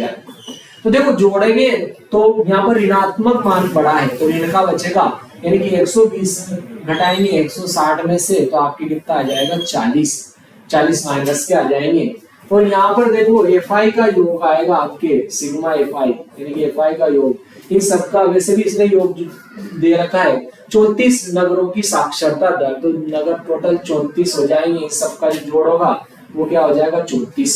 ठीक है, सिग्मा fi का मान 34 हो जाएगा। तो अब माध्य ज्ञात कर लेते हैं, तो आपके माध्य x बार बराबर होता है a प्लस इसमें इसका भाग लगा दो सिग्मा fi di बटे क्या आ जाएगा सिग्मा fi, तो बस इसे मान रखना आपके आंसर आ जाएगा। चलो मान रख देते हैं इसमें, a का मान अपन निकाल चुके हैं 70, और इसका मान आया आपके -40, और इसका मान आपके 34। तो चलो 2 से इसको काट लेते हैं, 2 से काटा 17 बार कट जाएगा, ये आपके 20 बार कट जाएगा। तो अपन ने क्या किया x बार बराबर 17 लघुत्तम ले लिया है, तो देखो यहाँ पर इसका गुणा इसमें कर लेंगे, 17 7 119 हो जाएगा, यानी कि 190 हो गया है। 190 माइनस कितना हो जाएगा ये आपके 20, तो चलो घटाते हैं इसको, तो आपके कितना आ जाएगा 170 बटे कितना आएगा 17। ठीक है, 20 कम हो जाएगा, तो 170 में 17 का भाग लगा देंगे अपन, तो ठीक है 17 धाम 170 हो जाएगा, ऐसे कट जाएगा। ठीक है, 17 धाम 170, तो आपके x बार का जो मान आएगा वो कितना आ जाएगा 10 आ जाएगा। ठीक है ना, 17 170 हो जाएगा, 10 मान आ जाएगा, बात लगाने की कोई जरूरत नहीं इसमें। ठीक है, तो अतः माध्य आपकी क्या पूछाता है, माध्य साक्षरता दर, कल्पित माध्य विधि से आ गई आपके माध्य साक्षरता दर जो है आपके माध्य साक्षरता दर जो है वो 10 होगी। ठीक है, माध्य साक्षरता दर जो हो जाएगी 10 हो जाएगी। चलो अब अगला सवाल देखते हैं, 23वें नंबर का सवाल जो है अब क्या जाएगा, ये पूरा सवाल था। ठीक है, इसको डबल रिपीट करके भी आप देख सकते हो, कहीं समझ में नहीं आए तो पुनः डबल रिपीट करके आप जो है चेक कर सकते हो। ठीक है ना, चलो यहाँ पर देखते हैं अपन, अगला सवाल आता है। ठीक है, बहुत ही प्यारा सवाल है, देखो ये वाला सवाल है। ठीक है ना, 23वां है, इसके बाद एक ही सवाल हो रहा है आपके ये वाला। ठीक है, पेपर खत्म हो जाएगा फिर आपके। ठीक है, ये आपके 4-4 नंबर के सवाल है दोनों। चल देखते देखिए, 3.2 का तीसरे का 5वां सवाल है, 3.2 का तीसरे का 5वां है, मध्य प्रदेश बोर्ड का गणित का जो है आपके, यदि किसी भिन्न के अंश और हर में 2 जोड़ दिया जाए। ठीक है, अंश और हर दोनों में 2 जोड़ दिया जाए तो भिन्न जो है 9/11 हो जाती है, और यदि अंश और हर दोनों में 3 जोड़ दिए जाए तो वह 5/6 हो जाती है, तो भिन्न ज्ञात कीजिए। ठीक है, ये आपने सवाल देख लिया, अब मैं इसको मिनिमाइज करूंगा। ठीक है ना, आपके सवाल क्या है चेक कर, डबल पढ़ लेते हैं। यदि किसी भिन्न के अंश और हर दोनों में 2 जोड़ दिया जाए, अंश और हर दोनों में 2 जोड़ दिया जाए तो वह जो है 9/11 हो जाती है, और यदि अंश और हर दोनों में 3 जोड़ दिया जाए तो वह 5/6 हो जाती है। तो बोल रहा भिन्न ज्ञात कीजिए। चलो अब इसको मिनिमाइज कर देते हैं। ठीक है ना, मान लिया तो भिन्न पूछा है, जो पूछा जाता है वो मानते हैं अपन, तो अपन भिन्न मान लेते हैं। माना कि भिन्न जो है, माना कि भिन्न क्या है बोलो, x/y है। अपन ने भिन्न मान ली x/y है, तो अंश तो क्या हो गया x और हर हो गया आपके y। अपन ने भिन्न मान ली, माना कि भिन्न जो है x/y है, अपन ने भिन्न जो है x/y मान ली। अब वो क्या कह रहा है, भिन्न के अंश और हर दोनों में 2 जोड़ दिया जाए तो भिन्न 9/11 हो जाती है। यानी कि अंश में भी 2 जोड़ दें और हर में भी 2 जोड़ दें। अंश में भी अपन ने 2 जोड़ दिया और हर यानी कि y में भी 2 जोड़ दिया, तो भिन्न कितनी हो जाती है, 9/11 हो जाती है। ऐसा कह रहा हूं सवाल में 9/11 हो जाती है। तो चलो इसको हल करके प्रथम रेखीय समीकरण निकाल लेते हैं इसको। तो देखो 11 गुना x में करेंगे कितना हो जाएगा, 11x प्लस 11 गुना 2 में किया 11 गुना 22, फिर y प्लस 2 का गुना 9 में करेंगे तो देखो y का गुना 9 में करेंगे 9y हो जाएगा, प्लस 2 9 18 हो जाएगा, 2 9 18 हो जाएगा। तो चलो अब सबको 0 के बराबर कर लेते हैं। 11x इधर है, प्लस के 22 भी आपके इधर है, प्लस का 9y इधर आएगा, माइनस का 9y, प्लस का 18 इधर आएगा, माइनस का 18 बराबर 0। चलो पहले x y की संख्या लिख देते हैं, प्लस 11x ऐसे लिखा, माइनस का 9y लिख दिया, फिर इन दोनों में जोड़ घटा हो जाएगा तो 22 में से 18 घटा देंगे तो कितने बच जाएंगे आपके 4 बराबर 0। ये आपके रेखीय समीकरण फर्स्ट आ गई आपकी। ठीक है, ये रेखीय समीकरण आ गई। तो फिर क्या कह रहा है, ये आपकी क्या है बोलो, भिन्न। ठीक है, ये आपकी भिन्न है। अब उसने क्या कहा, यदि अंश और हर दोनों में 3 जोड़ दिए जाए, अंश और हर दोनों में 3 जोड़ दिए जाए, उसने कहा है कि यदि अंश में भी 3 जोड़ दे और हर में भी 3 जोड़ दिए जाए, अंश और हर में 3 जोड़ दिया जाए तो भिन्न जो है आपकी कितनी हो जाती है, 5/6 हो जाती है। हर दोनों में 3 जोड़ दिया जाए तो 5/6 हो जाती है। अंश में भी 3 जोड़ दिया और हर में भी 3 जोड़ दिया तो भिन्न जो है वो क्या कह रहा है, 5/6 हो जाती है। यदि अंश और हर दोनों में 3 जोड़ दिया जाए तो वह जो है 5/6 हो जाती है। तो भिन्न ज्ञात कीजिए। चलो इससे भी समीकरण निकाल लेते हैं, फिर आप विलोपन या प्रतिस्थापन जो है दोनों में से कोई सी भी विधि से इसको हल कर सकते हैं। ठीक है, वैसे प्रतिस्थापन विधि का समीकरण है, विलोपन प्रतिस्थापन को ऐसे भी कर सकते हैं अपन। चलो देखो, तो 6 का गुना x में करेंगे तो क्या हो जाएगा आपकी 6x हो जाएगा, प्लस 6 3 18 हो जाएगा, 6x हो गया, 6 3 18, इसका गुना इधर करेंगे, y का गुना 5 में किया 5y हो जाएगा, प्लस 3 का गुना 5 में 3 5 15। चलो सब कुछ 0 के बराबर कर लेते हैं। 6x हो गया, ये प्लस का 18 भी इधर है, प्लस का 5y इधर आएगा, माइनस का 5y हो जाएगा, प्लस का 15 इधर आएगा तो आपके माइनस का 15 हो जाएगा। ठीक है ना, ये माइनस का 5y हो गया आपके, ये प्लस का 15 इधर आया, माइनस का 15 बराबर 0। ये प्लस का 6x लिख दिया पहले, फिर माइनस का 5y लिखा मैंने, फिर देखो यहाँ 18 प्लस 18 में से माइनस 15 घटा तो माइनस के 3 बराबर 0, इसको नाम दे दी अपन ने समीकरण जो है 2 नाम दे दी। अब यहाँ पर वैसे इसने कुछ नहीं लिखा है कि विलोपन से करें प्रतिस्थापन से करें, दोनों विधियां उपयुक्त है, आप कोई सी जो आपको अच्छी लगे उससे कर सकते हो, ठीक है। तो चलो अपन जो है यहाँ से समीकरण 1 और 2 को हल करते हैं, ठीक है। विलोपन से भी कर सकते हो आप, प्रतिस्थापन से भी कर सकते हो, जो भी आपको विधि जो है उपयुक्त लगे उससे आप कर सकते हो। तो चलो अपन तो क्या करते हैं, इसको प्रतिस्थापन से कर लेते हैं, क्योंकि ये 3.2 का है, तीसरे का आपके जो है 5वां सवाल है, तो उसमें प्रतिस्थापन विधि के सवाल है, तो अपन भी इसको प्रतिस्थापन से कर लेते हैं। प्रतिस्थापन विधि में क्या करते हैं, समीकरण 1 से x का मान निकालते हो, उसको 2 में रखते हैं। तो समीकरण 1 से x का मान निकालेंगे तो 11x तो मैंने ऐसे लिख दिए, समीकरण 1 से हल कर रहा हूं तो मैंने लिख दिया समीकरण 1 से x का मान निकालूंगा तो ये 11x मैंने क्या रखा, ठीक है। तो देखो ये माइनस का 9y इधर आएगा, माइनस का 9y इधर आएगा तो प्लस का 9y हो जाएगा, और ये प्लस का 4 उधर जाएगा तो माइनस का 4 हो जाएगा, और 11 इधर जाएंगे तो इसके बटे में आ जाएगा। तो आपके समीकरण क्या आ गई, x का मान आ गया आपके, x बराबर आया आपके 9y माइनस 4 बटे 11, इसको नाम दे दिया अपन ने समीकरण 3। ये समीकरण 1 से निकाली अपन ने, ये समीकरण 1 से निकाली है, ये समीकरण 3 निकाली है, वो समीकरण 1 से निकाली। ये x का जो मान है अपन जो है समीकरण 2 में रखेंगे x की जगह, तो अपन ने लिख दिया समीकरण 2 में x का मान रखने पर, समीकरण 2 में x का मान रखने पर, समीकरण 2 में अपन जो है x का मान रखेंगे, x की जगह लिखेंगे 9y माइनस 4 बटे 11, इसे x की जगह लिख देंगे, 6 तो ऐसे लिखा है, x की जगह लिख दिया अपन ने 9y माइनस 4 बटे 11 लिख दिया है, x की जगह मान लिख दिया, माइनस 5y माइनस 3 बराबर 0, माइनस 5y माइनस 3 बराबर 0 लिख दिया। अब देखो यहाँ पर 11 को हटाना है तो अपन क्या करेंगे, 11 से इसमें गुणा कर देंगे समीकरण के प्रत्येक पद में, ठीक है। समीकरण के प्रत्येक पद में 11 से गुणा करने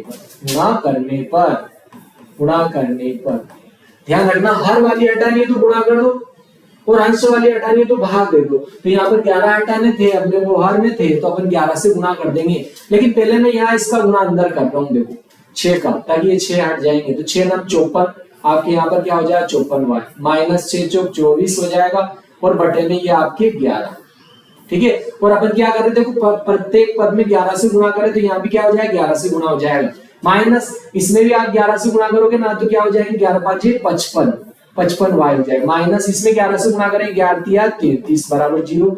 ये देखो इस पद में भी 11 से गुणा कर दिया, इस पद में भी, पूरे पद में किया आपने 11 से, ध्यान रखना है अलग अलग गुणा भी कर सकते थे आप, लेकिन यहाँ 11 से 11 कट जाए कोई मतलब नहीं अंदर गुणा करने का, तो इस पद में अपन ने सामने 11 से गुणा कर दिया, इसमें पूरे से गुणा कर दिया, माइनस 11 55 माइनस 11 33, तो यहाँ देखो 11 से 11 कट जाएंगे। अब यहाँ पर आपके माइनस 54y और माइनस 55y, सॉरी प्लस के 54y और माइनस के 55y, तो इन दोनों में घटा होगा तो माइनस का 1y बच जाएगा आपके यहाँ पर जो है माइनस का 1y बच जाएगा, क्योंकि माइनस की बड़ी है, 55 में से 54 घटेगा तो 1 बच जाएगा। और ये देखो माइनस के 33 उधर जाएंगे, प्लस के 33 हो जाएंगे, ये माइनस के 24 इधर जाएंगे, प्लस के 24 हो जाएंगे, दोनों माइनस के थे तो दोनों उधर जाएंगे, दोनों का हो जाएंगे आपके प्लस के हो जाएंगे, ठीक है। ये दोनों का हो जाएंगे प्लस के हो जाएंगे। अपन ने कहीं गड़बड़ कर दी कि इसमें माइनस का मान आ रहा आपने,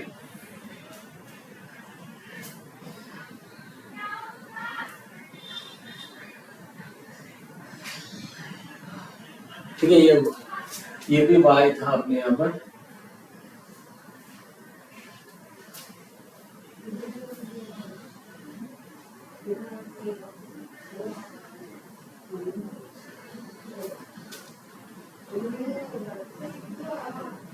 अपन ने जो इसमें गड़बड़ कर दी।